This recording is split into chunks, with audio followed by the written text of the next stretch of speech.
Okay, so we're now, according to the cloud, we're going to bring up the Pirkei Avos right now, and today's Perik. Okay, we're up to Perik Gimel. That's this Shabbos is going to be Perik Gimel. I'm just curious if there's anyone in our audience, and you'd have to unmute yourself to do this. Is there anyone in our audience who'd like to be a sponsor of today's Shiur or for the week? All the Shiurim we give this week on Pirkei Avos. If there is someone in our audience who'd like to be the one who dedicates all 4 Shiurim on Pirkei Avos this week, unmute yourself and please let me know if you'd like to do that. We do have the ability to do that at this point. So I'm gonna unmute everybody for a moment once again to ask that again. All right, so here's my question. You're unmuted.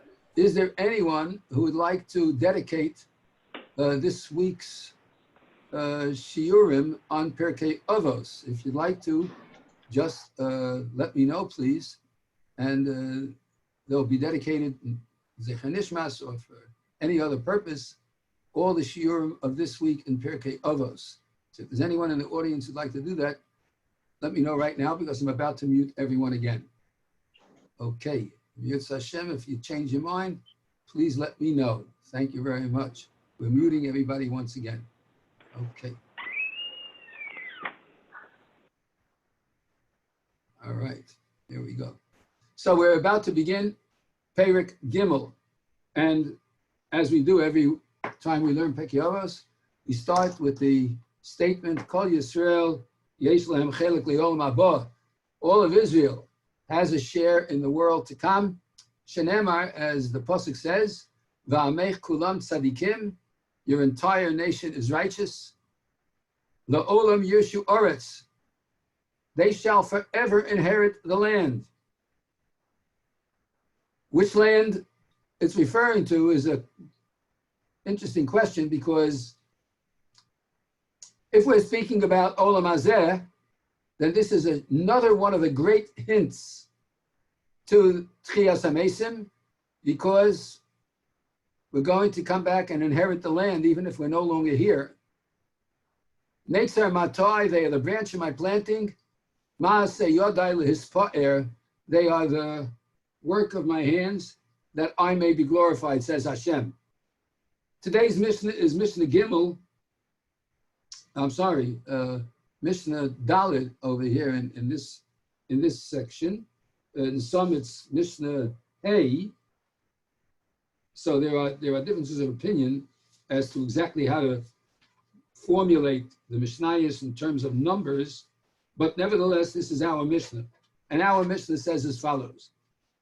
Rabbi Chanina ben Chachinoi. Now, Rabbi Chanina ben Chachinoi is not a household word, but that was before the Shiur tonight. After we learn the Shiur tonight, perhaps we will be much more familiar with Rabbi Chanina ben Chachinoi, hopefully with Hashem's help. Rabbi Chanina ben Chachinoi Omer. Rabbi Chanina, the son of Chachinoi, says as follows. Hanei or balayla.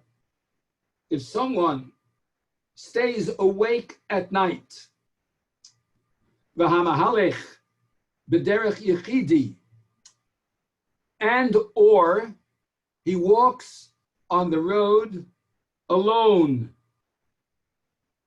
Whether this means if you stay up at night and walk on the road alone at night, or you just walk on the road alone at any other time, we'll have a chance to discuss.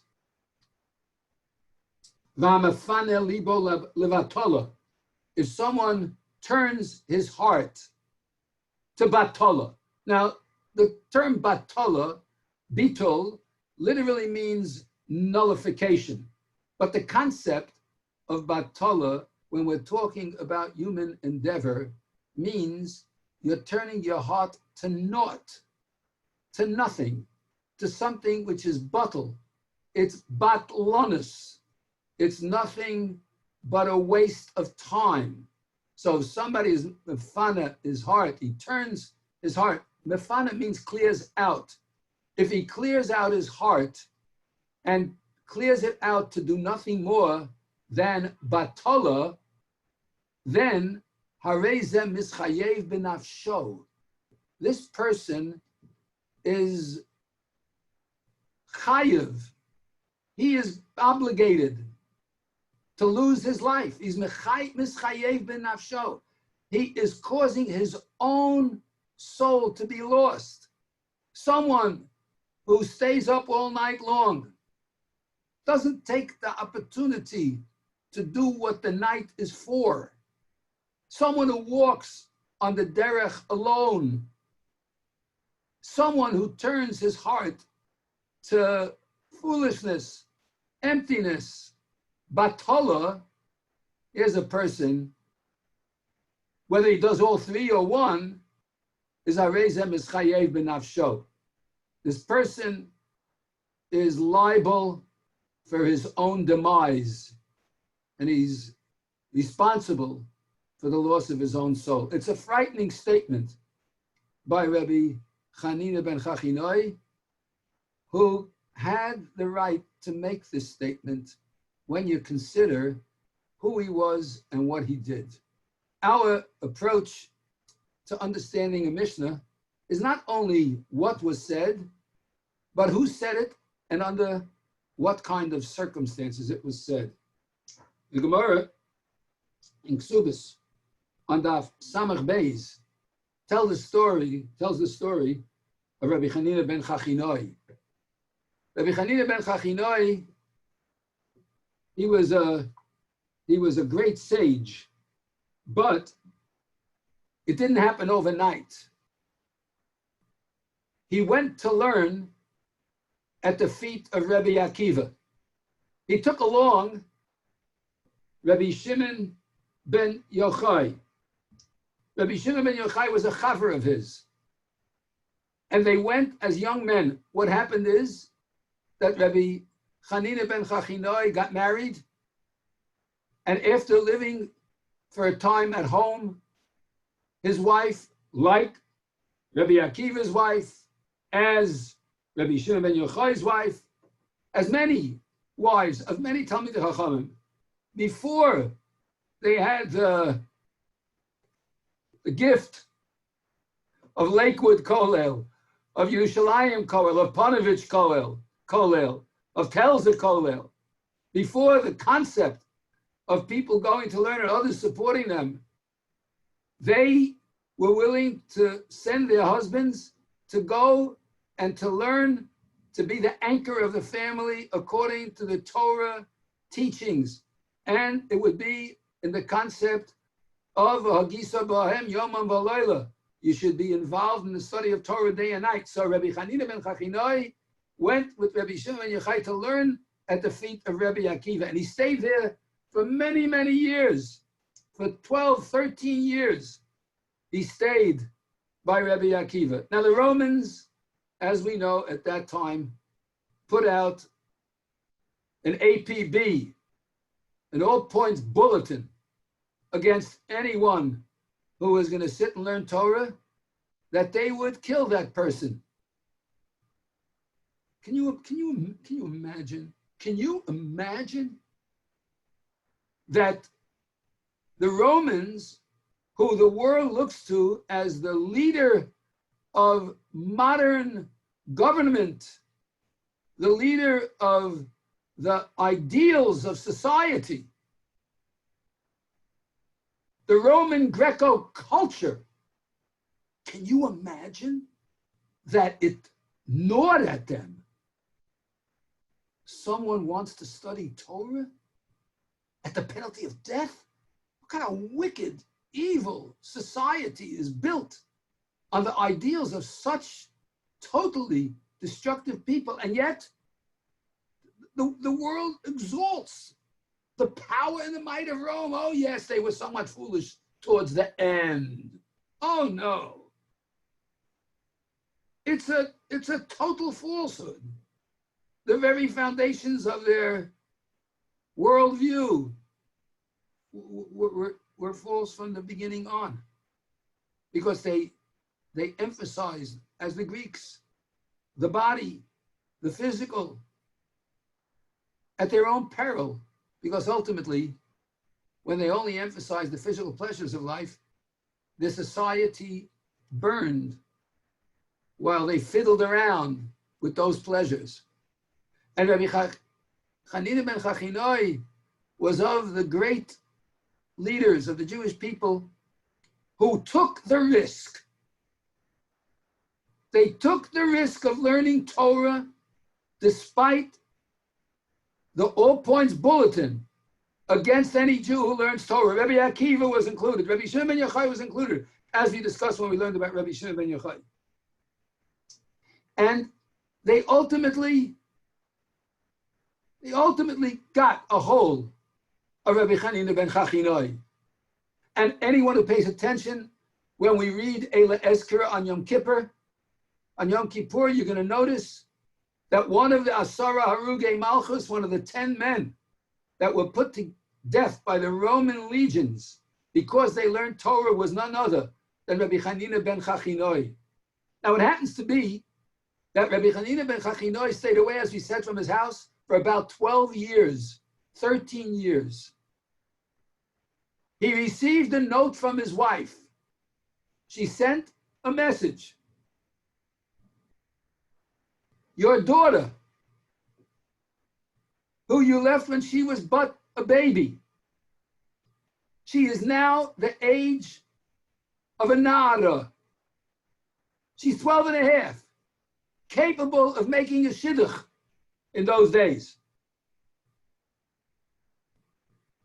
She needs her father to take and be her champion, to find her the proper zivug.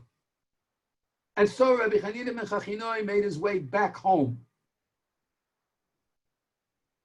And he didn't even remember how to get to his house. He knew the town, but he forgot where the streets were. They might have did some construction, whatever. He didn't know what to do. So he stayed in the town square until he heard someone say, there goes Bas Chachinoi. There goes the daughter of Chachinoi, of Hananya ben Chachinoi. And he followed her home. And sure enough, it was his home. And he came into the house, and as the Gemara relates, his wife saw him and went into a dead faint instantly from the shock. I suppose he should have sent him an email or something that he was coming home, you know. But she went into shock, and Rabbi Chanina ben Chachinoi davened and prayed, and he said, this worthy Eishes Chayil devoted her whole life so that I could sit and learn, and she's going to fall into a dead faint. You know, Kael Noda Fonolo, you know, heal her. And sure enough, she was healed. But ultimately, Rabbi Chanina ben Chachinoi was caught, and he was put to death with the other members of the Asara Harugei Malchus. Now you could ask a lot of questions about the Asara Harugei Malchus. First of all, a powerful question. Is someone required to give up their life for the study of Torah? Isn't it so that the only time you're supposed to give up your life is for the 3 cardinal sins in the Torah? Either you murder this person or I murder you. Either you commit immorality with this person or I murder you. Either you bow down to this idol or I murder you. Those are the only 3. If someone comes to you and says, if you are going to be Mechalo Shabbos, if you're going to be Shomer Shabbos, I'm going to kill you, you don't have to be Shomer Shabbos. If someone comes to you and says, if you don't eat this Chazer Treif, I'm going to kill you, you eat the Chazer Treif. If someone comes to you and says that you are to eat on Yom Kippur, or I'll kill you, you eat on Yom Kippur. That's what you do. Where does it say that if you stop studying Torah, I'm going to kill you? Now, it happens to be that in general, that's so, that there are only 3 examples that it's Yehorig v'Ayavar, as the Pasuk in Parshas Acharei Amos explains, v'chai b'hem, v'lo sheyomas b'hem. You should live by the Torah laws, not die by them. And if you have to be Mechalo Shabbos to live another day to keep Shabbos, you do that. If someone's threatening you with murder. But the option, says the Rambam, exists, that if somebody wants to choose because he's a public figure or because of Kiddush Hashem, because otherwise others are going to copy him, and Torah, Matehei Aleha, what's going to be with the Torah? I remember reading about the rabbi in,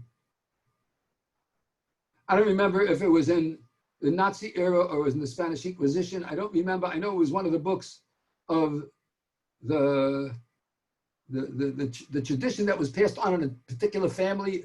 It might have been in the book Incredible by Rabbi Nachman Zeltzer. I'm not sure. I think it was. I'm not 100% sure. But in the Wallace family, it seems, there was one of the ancestors who was a Rav in a town. And the whole town was rounded up to be destroyed. And the townsfolk were brought into the center of town to view, as their first one they killed would be the rabbi. And the rabbi of the town was brought to the, whether it was the Spanish Inquisition, the burning of the stake, or it was in the Nazis with the gallows. I don't remember every detail, but I do remember the essence of the story. And it was at the end, yes, it was in the Nazi era, it was the end of the war. And the Germans were already pulling out. Yeah. And they said to him, Herr Rabbiner, I'm putting this piece of meat in front of you. We're about to leave here. You're going to be the last Jew that dies in this concentration camp. But you can live. Eat this piece of chazer treif meat. You eat it and you live. You don't eat it, I have a bullet in here, it's going right to your head, and then we're out of here because the Americans are coming. Now, by law, he could have eaten it. But the rabbi said, what's going to happen?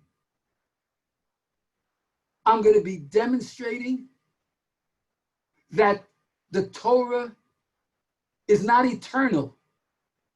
My people look to me for courage. They look to me for leadership.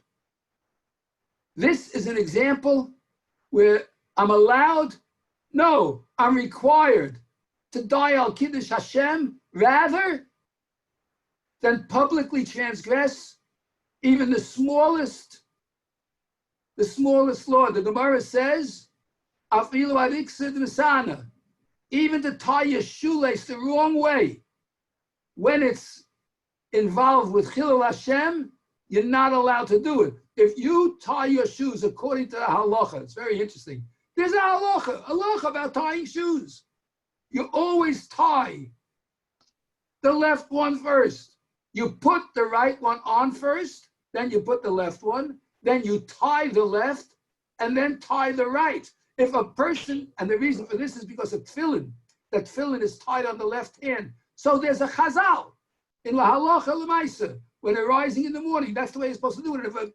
If a Nazi Yamach Shemov Zichor comes along and says, you today are going to tie your shoe right foot first, just to show you that you don't own the law of the land and you are subject to my whim and your life is worthless to me. If you choose to tie your left shoe despite what he says, and you die because of it. That's called Al Kiddush Hashem, and you did the right thing. So, Rabbi Nina ben Chachinoi and the other Asar Aruge Malchus, we can't judge them for choosing, even at that point it might not have been a choice, but they chose to learn Torah. Rabbi Akiva was amongst them. This Rabbi Akiva was also one of the Asar Aruge Malchus. And they all chose to die Al Kiddush Hashem. And we, number one, we are the beneficiaries of their Kiddush Hashem.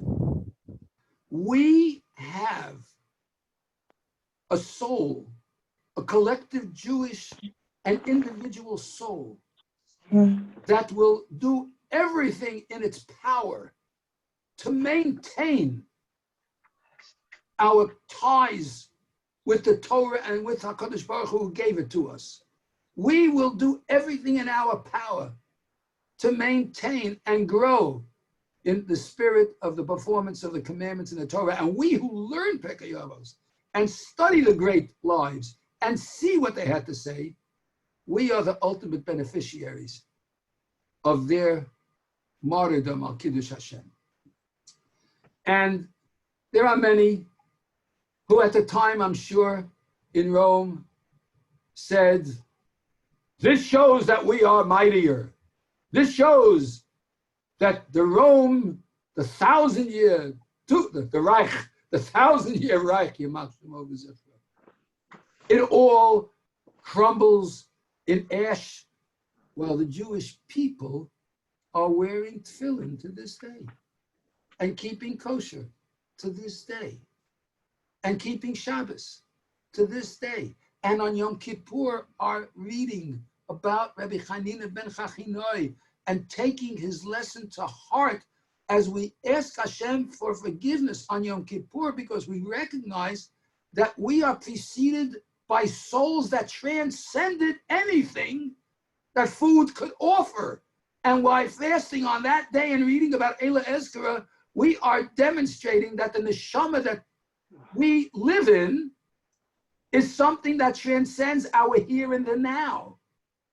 And consequently, Rabbi Chanina ben Chachinoi is a signpost to us of the greatness of what it means to die al Kiddush Hashem. Now, I want to make one more point about this, and that is as follows.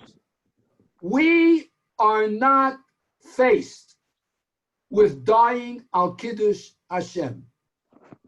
We are faced with a bigger challenge, living al Kiddush Hashem.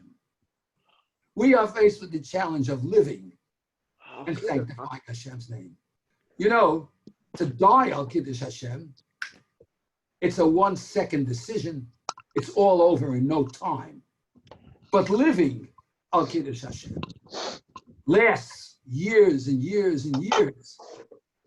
And we have the task of living al Kiddush Hashem. And that's what we have to do.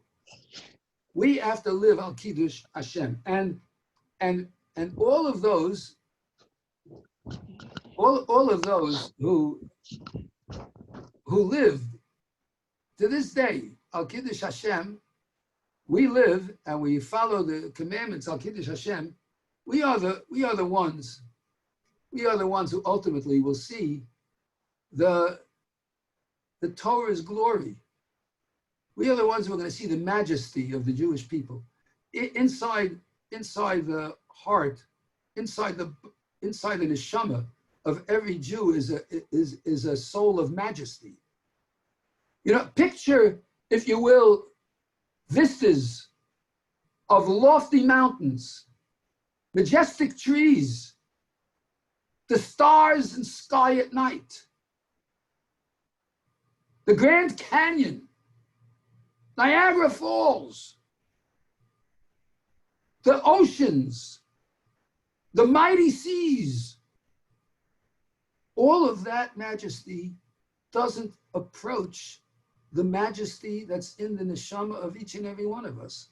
Our soul and its majesty is a piece of Hashem himself. And Rabbi Chanina ben Chachinoi, therefore, taught that lesson with the other members of the Asara Harugi Malchus, that we transcend the here and the now. And the eternity of what he did is right there on the screen in front of you. That Rabbi Chanina ben Chachinoi Omer, he is speaking right now, and he is telling us the Mishnah that we have in front of us. I would like to begin that Mishnah today. Let's keep in mind who it was, who said it, and now we look at it. Haneyor Balayla, one who stays awake at night and doesn't use the night for Torah study. You can't work the fields at night. You can't plow the fields at night. And despite the fact that today we're inundated with electronic technology, still the night and the darkness is symbolic of its time to wind things down. It's Ma'ariv time. Hashkivenu Hashem Elokeinu L'Shalom. We should go to sleep in peace. Therefore, Rabbi Chanina ben Chachinoi says, if you're going to stay up at night, and the time that you have at night, perhaps a little bit time, and instead of learning, you're walking and spaziering out at night, alone. And when it says this, by the way, we'll get to it later, it doesn't just mean that you're walking alone. You think that you alone are the one who walks, that your path is the one and only path. You're walking on your own path. You don't consider that there's a derech of Hashem. You don't consider that there's a path of the just, that there's a Mesilas Yesharim, or that there's a derech Hashem, as the Chafetz Chaim wrote. But you go on your own way, Yechidi, and Mefano Liba Labatola, your whole thoughts are about things that are null and void. Emptiness. It doesn't hold any long-lasting eternity. You do all those things, and it's Ke'ilu Mischayev B'nafsho. Harezem Mischayev B'nafsho. You're killing yourself. You're destroying the very essence of your life. There is no purpose in your life. It becomes an empty, wasted purpose. Listen, says Rabbi Chanina ben Chachinoi, I don't expect you to be me. I don't expect you to die al Kiddush Hashem.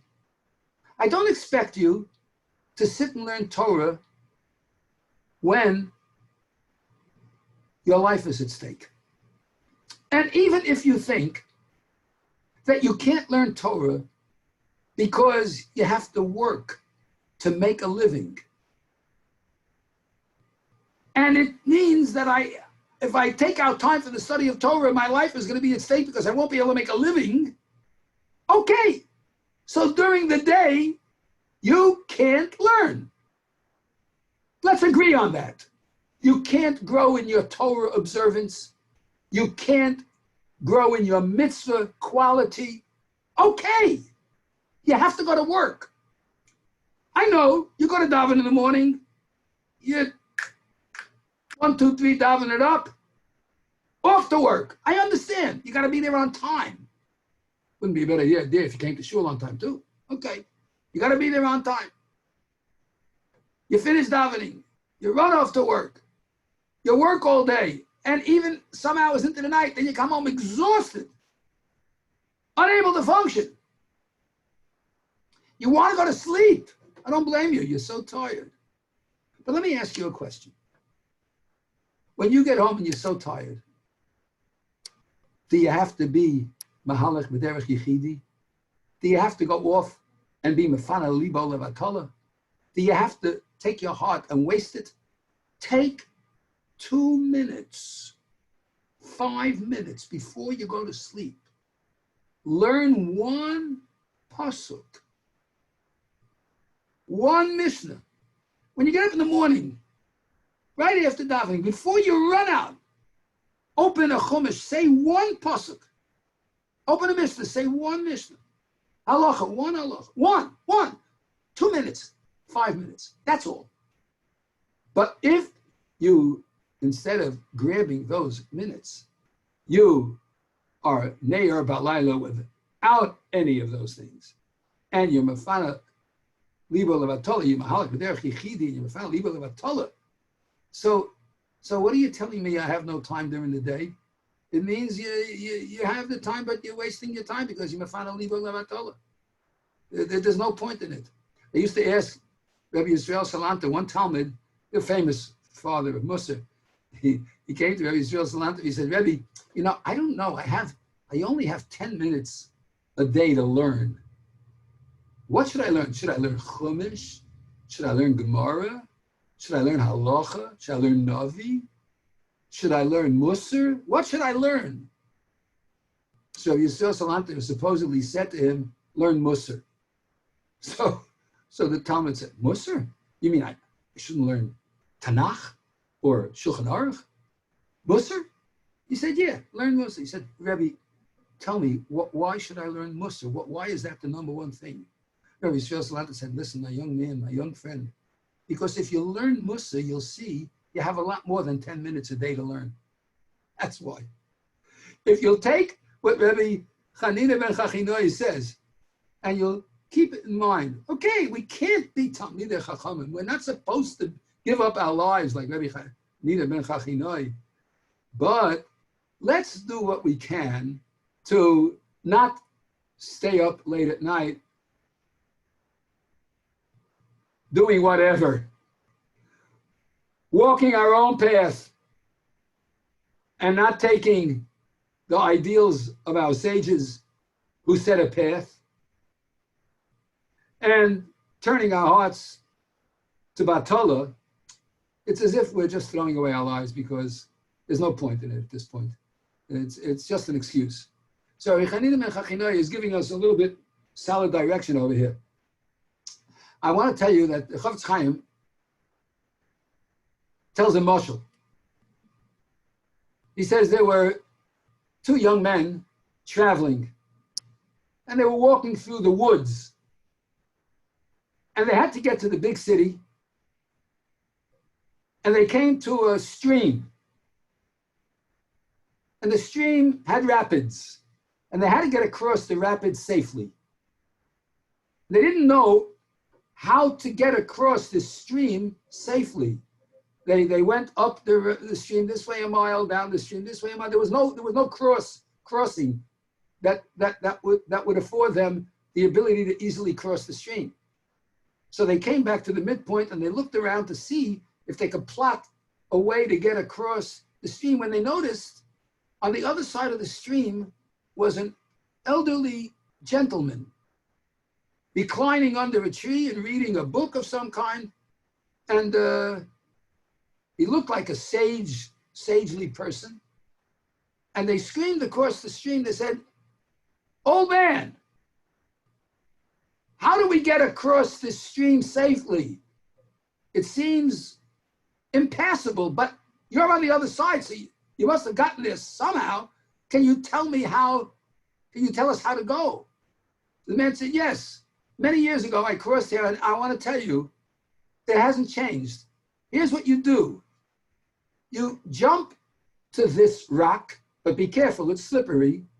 Then you jump to that rock. Then you jump to that log that's sticking out from the brook, that's rooted into the brook and hasn't moved in all the years. Then don't jump to the log next to it, because that's not a log. It just looks like a log. It's the back of a fierce crocodile. Don't go there. Go left of him to the rock that's a little bit more to the left.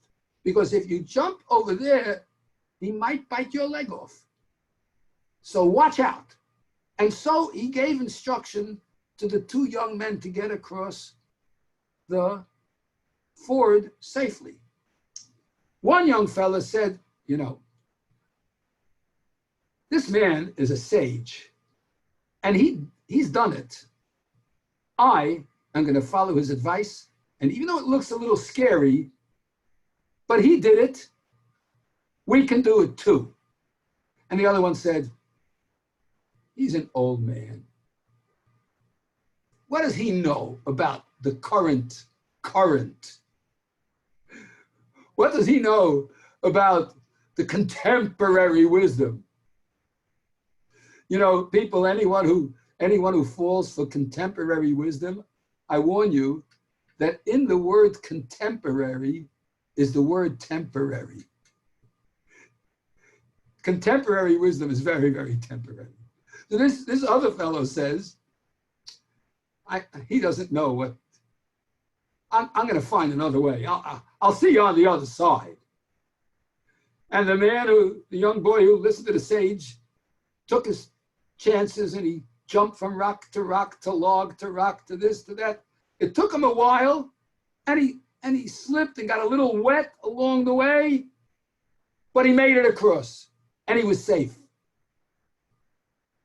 A few hours later, he was waiting for his friend.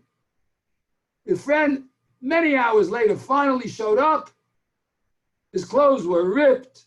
His body was lacerated. Blood was coming from every pore in his body.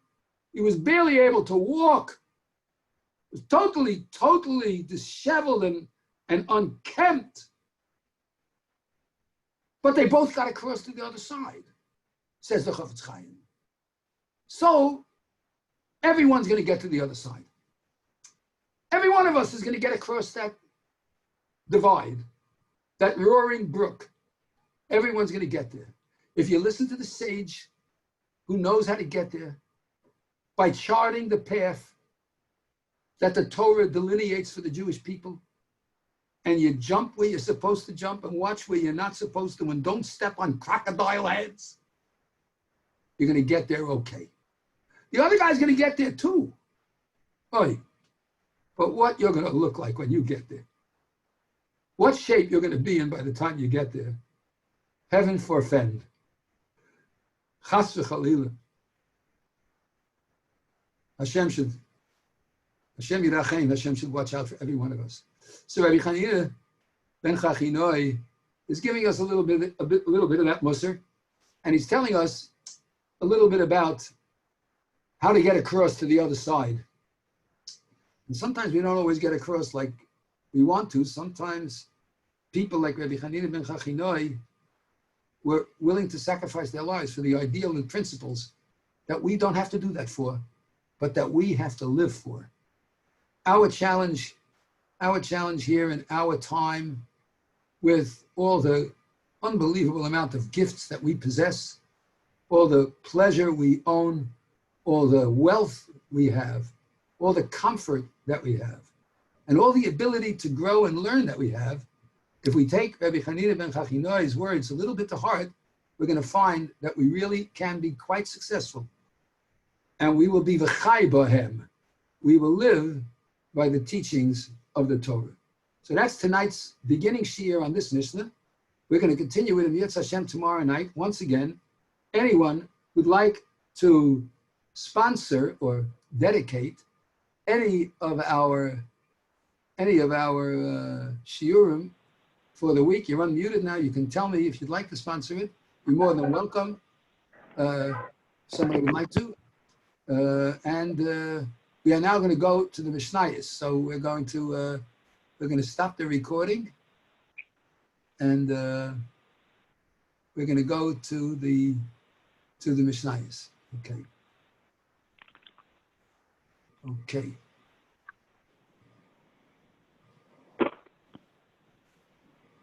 All right.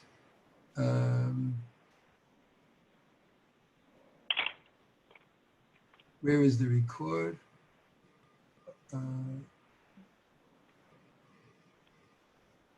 It was down here before.